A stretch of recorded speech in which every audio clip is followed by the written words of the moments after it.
Estéreo 91. Una buena costumbre en radio. Continuamos. Mario Canales Almanza, tu comentario esta mañana, Mario.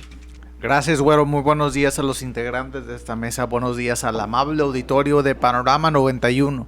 Muy amigos todos. Ustedes recordarán que previo a la pandemia, antes del COVID-19, en el tema de la economía, el asunto que más preocupaba era el tema de la guerra comercial entre Estados Unidos y China. Este conflicto arancelario que escaló a niveles desproporcionados y pues afectó la economía mundial, incluso tuvo un impacto directo aquí en México, en nuestra misma economía, y por supuesto Laredo, siendo un referente comercial, también ese conflicto comercial o esa guerra comercial, esa disputa entre Estados Unidos y China, pues ciertamente tuvo un impacto local. Entonces, el tema de esta mañana, me permito, es darle continuidad a cómo va ese asunto, sin dejar a un lado, por supuesto, la relevancia desde una perspectiva de salud, desde una perspectiva social y, por supuesto, de una perspectiva económica, sin restar la importancia al tema de lo que representa la crisis COVID-19 sobre la economía mundial. Vale la pena hacer un hincapié sobre un desarrollo importante en la relación comercial Estados Unidos y China, que nuevamente pues son las dos economías más grandes del mundo. Entonces ciertamente tienen un impacto en la misma, a nivel a esa misma escala, y por supuesto que a una escala regional también y local, sin duda alguna.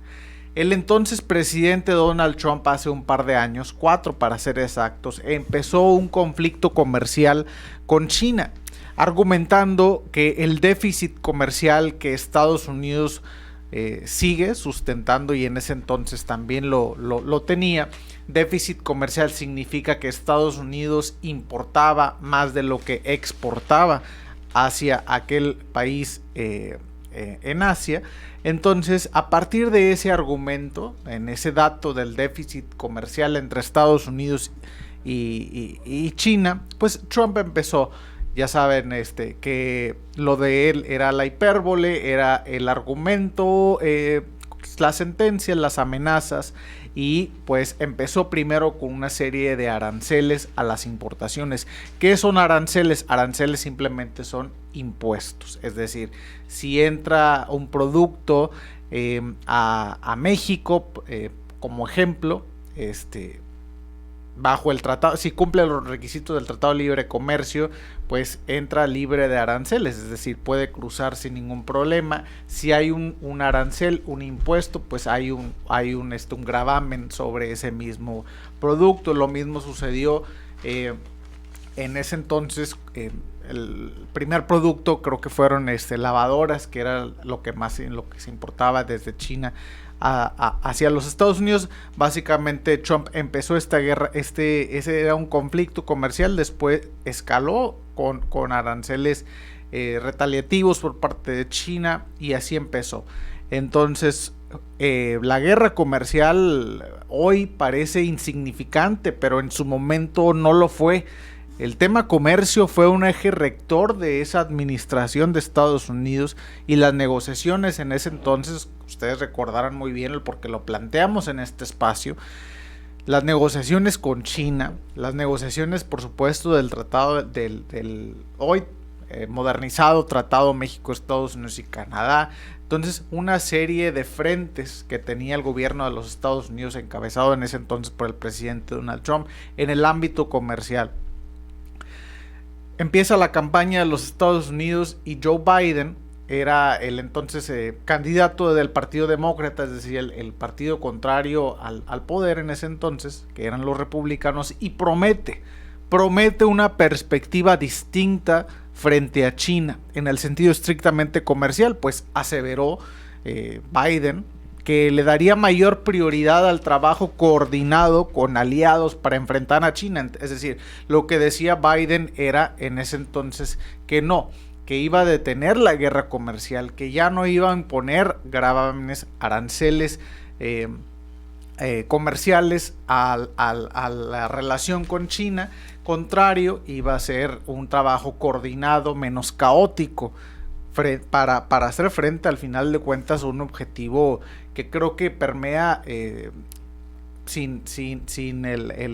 a partir de todo el debate nacional en Estados Unidos, que es ciertamente que China es un competidor estratégico para aquel país. Sin embargo, esta semana, que es el elemento fundamental del comentario de esta mañana, esta semana se dio un desarrollo importante, que es la administración del presidente Biden, pues ya reveló cuál sería su estrategia para seguir afrontando esta relación comercial con China. Y para sorpresa de muchos, pues resulta que simplemente decide continuar, decide mantener, decide no cambiar o no quitar los aranceles que ha impuesto Estados Unidos a China. Entonces, pues ciertamente una sorpresa, porque pues uno pensaría que Estados Unidos hubiese relajado esos aranceles o esos impuestos, ese gravamen a las importaciones desde China, y con eso pues fomentar el comercio libre entre las dos economías más importantes del mundo, y con ello pues teniendo un impacto, por supuesto, para todo el mundo. Sin embargo, considerando las presentes condiciones, el presente contexto de sensibilidad en la economía mundial a partir de la inflación en los Estados Unidos, las restricciones en las cadenas de valor, que hoy lo platicábamos hace un rato, que hoy pues se ven afectados,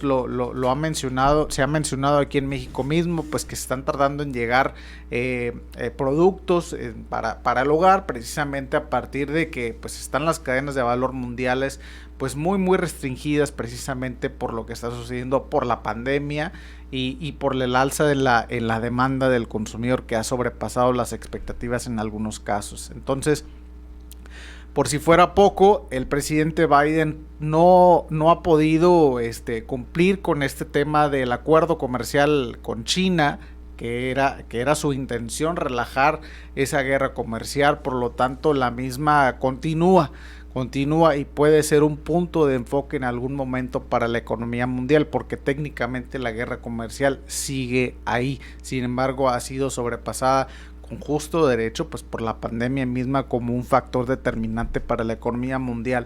Tampoco ha podido el presidente Biden consolidar el apoyo internacional para enfrentar a China, pues el trabajo coordinado que había prometido con aliados particularmente europeos no se ha podido consolidar por otros intereses también que se han visto afectados. Particularmente pues hubo un hecho ahí militar entre Estados Unidos y Afganistán, que pues no hubo ahí un enojo por parte de los aliados de la Unión Europea. Y luego también pasó un tema de un acuerdo que Estados Unidos tuvo con Australia, que ya se había comprometido con Francia. Por lo tanto, pues ahí hubo una tensión en las relaciones diplomáticas, institucionales, entre ambos gobiernos, el gobierno francés y el gobierno de Estados Unidos. Por lo tanto, a lo que quiero llegar es a lo siguiente, que la agenda comercial pues simplemente hoy no tiene el enfoque que tenía hace 4 años cuando empezó la guerra comercial. Entonces habría que seguir de cerca este tema, porque tiene implicaciones para todo el mundo, por supuesto, y sin duda alguna que para México. Recordarán ustedes que cuando empezó la guerra comercial, pues México es cuando se empieza a consolidar como el principal socio comercial de Estados Unidos, porque si el comercio no se da entre Estados Unidos y China, se da entre Estados Unidos y México. Y ahí recordarán también ustedes que pues la mayoría o casi el 50% de todo el comercio entre México y Estados Unidos se da por aquí, por la aduana de Laredo. Entonces hay que seguir de cerca este tema, sin dejar a un lado, por supuesto, que el principal factor de la economía estadounidense, mexicana y mundial es el COVID-19, pero hay que seguir de cerca esos factores también, que hoy tuvieron o esta semana tuvieron un desarrollo importante, maestro. Se ha intensificado también el comercio de México